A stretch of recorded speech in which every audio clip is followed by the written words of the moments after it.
राधे राधे भक्तों, आप सभी का मेरे चैनल शिवानी की दुनिया में बहुत बहुत स्वागत है।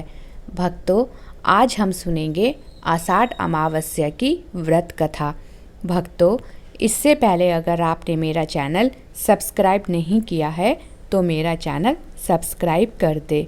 भक्तों, हमारे हिंदू धर्म में अमावस तिथि का बड़ा ही विशेष महत्व होता है।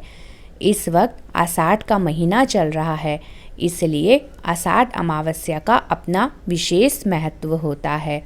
इस अमावस को आषाढ़ी अमावस या हलहारिणी अमावस्या भी कहा जाता है। इस दिन किसान अपने हल और खेती के उपकरणों का पूजन करते हैं। किसानों के लिए ये दिन बड़ा ही उत्तम माना जाता है। भक्तों, इस दिन नए पौधों का लगाना भी शुभ माना गया है।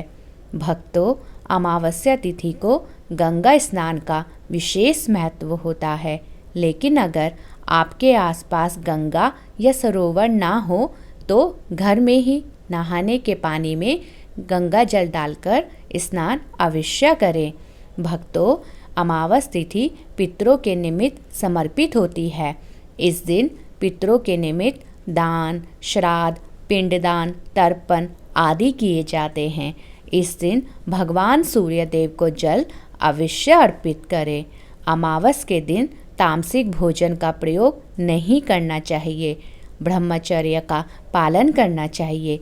किसी के ऊपर क्रोध नहीं करना चाहिए। भक्तों, चलिए सुनते हैं अब आषाढ़ अमावस्या की कथा। बहुत समय पहले की बात है कि एक गांव में एक ब्राह्मण और ब्राह्मणी रहते थे। वे दोनों भगवान के परम भक्त थे।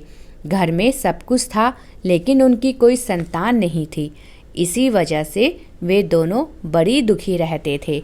एक दिन वे ब्राह्मण अपनी पत्नी से बोलकर वन में तपस्या करने चले गए। जंगल में जाकर बहुत वर्ष तक तप करते रहे। इस प्रकार तप करते हुए उन्हें मन में वैराग्य हो गया और वे अपना जीवन समाप्त करने की सोचने लगे।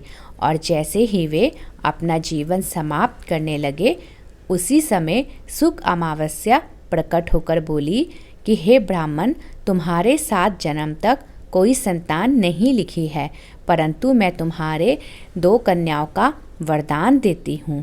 एक का नाम तुम अमावस रखना और दूसरी का नाम पूनम रखना, और अपनी पत्नी से कहना कि शुक्ल अमावस का व्रत करे और अमावस के दिन 1 कटोरी चावल दक्षिणा के साथ दान करे।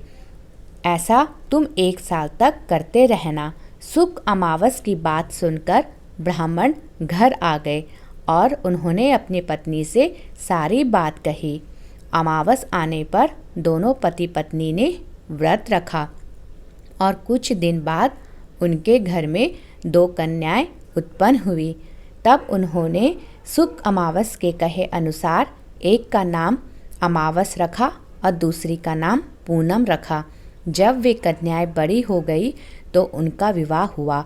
बड़ी बहन अमावस धार्मिक स्वभाव वाली थी और छोटी बहन पूनम भगवान में विश्वास नहीं रखती थी।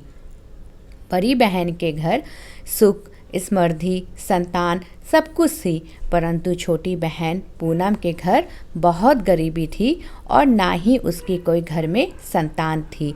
जब बड़ी बहन को अपनी छोटी बहन की गरीबी का पता चला तो वे अपनी बहन के घर गई और उससे कहने लगी कि तुम शुक्ल अमावस की पूजा कर उपवास करो। 1 साल तक चावल की कटोरी भरकर दान करो। ऐसा करने से तुम्हारे घर की गरीबी दूर हो जाएगी और तुम्हारे घर में सुख समृद्धि का भंडार भर जाएगा। पूनम ने अपनी बहन के अनुसार 1 साल तक वैसा ही किया। देखते ही देखते पूनम के घर धन धान्य और सुख स्मृति के भंडार लग गए। इसी प्रकार जो भी व्यक्ति शुक्ल अमावस का व्रत विधि पूर्वक कर अन्न दान करता है, उसके घर में सुख स्मृति के भंडारे भरे रहते हैं। भक्तों, अगर आपको मेरी वीडियो पसंद आई हो तो मेरा चैनल लाइक, शेयर और सब्सक्राइब करना ना भूलिएगा।